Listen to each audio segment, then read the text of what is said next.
Risk, it's not just a board game, folks. Today on Unlocking the Upside, we're diving into how taking calculated risks might actually be the safest bet in investing and in life. I'm Jeff Robinson, the founder of theinvestmentanalyst.com, and I'm joined today by James, who will be guiding the conversation.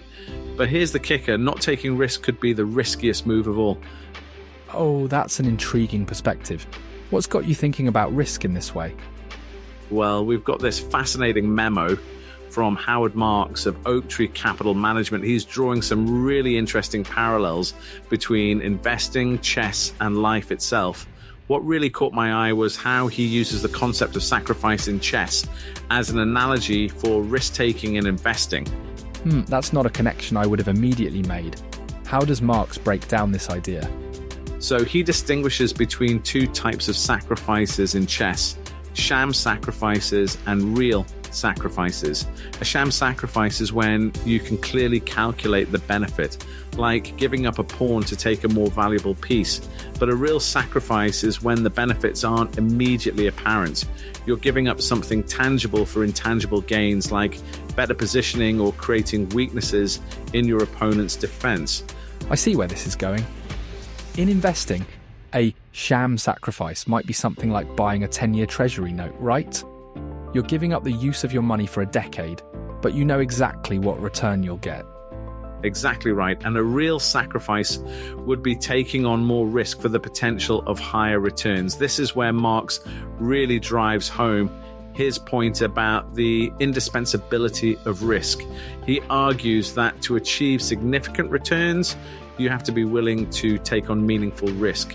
There's no way around it. That reminds me of that famous Wayne Gretzky quote: "You miss 100% of the shots you don't take." Marx actually mentions that in the memo, doesn't he? He does indeed, and he pairs it with another great quote from Kenny the Jet Smith: "You have to give yourself a chance to fail."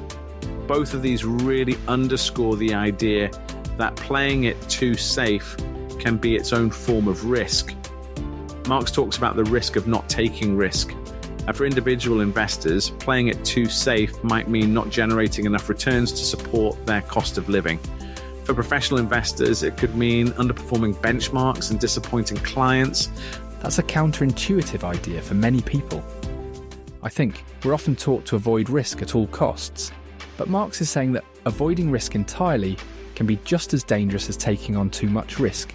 Precisely. It's a delicate balance. You need to take risks to succeed, but taking risks doesn't guarantee success. Marx emphasizes that success in investing often comes from making a large number of well-reasoned investments. Not all of them will work out, but hopefully enough will succeed to produce good results over the long term. And so it's not about avoiding losses entirely, but about managing the ratio of winners to losers and the magnitude of gains versus losses. Exactly. Marx stresses that we shouldn't expect to have all winners and no losers. The key is to make thoughtful, calculated risks and to understand that not every investment will pay off. He uses Warren Buffett and Charlie Munger as examples, noting that their success came from a combination of many decent investments, a few big winners they held onto for decades, and relatively few big losers. This reminds me of something I've heard about venture capital.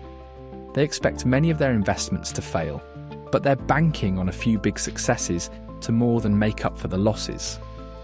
That's a great parallel. It's all about understanding and accepting that risk is an inherent part of the process. Marx concludes by quoting Ashley again, saying that taking chances doesn't guarantee success, but the act of taking well-reasoned risks can build confidence in our decision-making abilities. It sounds like Marx is advocating for a mindset shift.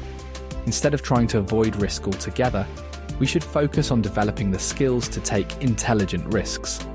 But how does he suggest we actually go about taking these intelligent risks? Does he offer any practical advice? Well, he doesn't provide a step-by-step guide, but he does offer some valuable insights. One key point is the importance of making a large number of well-reasoned investments. This speaks to the idea of diversification, but also to the need for consistent, thoughtful decision-making over time. That makes sense. It's not about making one big, risky bet, but rather about consistently taking calculated risks over time. Exactly. And Marx also emphasizes the importance of emotional control. He suggests that we need to be able to sacrifice certainty, but do so skillfully and intelligently and with emotion under control. This is crucial because emotions can often lead us to make poor decisions, either by being too risk averse or by taking on too much risk in the heat of the moment. That's a great point. It's easy to let fear or greed drive our decisions, especially when it comes to investing. How do you think people can start applying these ideas in their own lives? Where should they begin? I think a good starting point is to do a personal risk assessment. Look at different areas of your life, your career, your finances, your personal relationships, and ask yourself, am I taking enough calculated risks here? Are there opportunities I'm missing out on because I'm too focused on avoiding risk? That's a great suggestion. And I suppose the next step would be to educate yourself about the areas where you want to take more risks, right? Just like a chess player studies strategies before making bold moves on the board. Absolutely. Knowledge is key to taking intelligent risks. If you're thinking about making a career change, for example, you'd want to research the new field, network with people who are already in it, and maybe even take some courses to build your skills. The same goes for investing. Before putting your money into riskier assets, you'd want to thoroughly understand those assets and the factors that affect their performance. And I imagine it's also important to start small, right? You wouldn't want to risk everything on your first move. That's a crucial point. Starting small allows you to gain experience and build confidence without exposing yourself to too much risk. It's like in chess, but you might start by sacrificing a pawn or two before you work up to riskier moves, involving your more valuable pieces. That makes a lot of sense. It's all about finding that balance between caution and courage, as you mentioned earlier. Exactly, and I think that's a lifelong journey for most of us. Our risk tolerance and our ability to assess risk will likely change over time as we gain more experience and knowledge. The key is to stay reflective and adaptable, always questioning whether we're striking the right balance. This discussion has certainly given me a lot to think about. Any final thoughts on Marx's memo? Well, I think the key takeaway is that risk is not something to be feared or avoided at all costs. It's a necessary component of growth and success. The challenge is in learning how to assess and manage risk intelligently rather than trying to eliminate it entirely. And remember, as Marx might say, the biggest risk might just be not taking any risks at all. That's a great summary. And it's a reminder that in investing, as in life, there are no guarantees.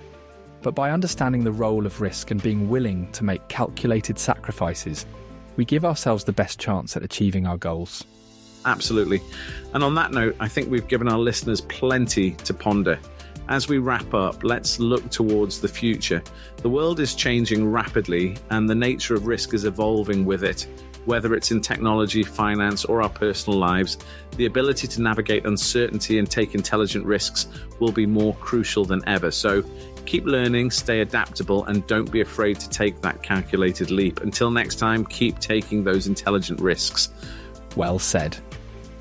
And to our listeners, we hope this discussion has inspired you to think differently about risk in your own lives and investments.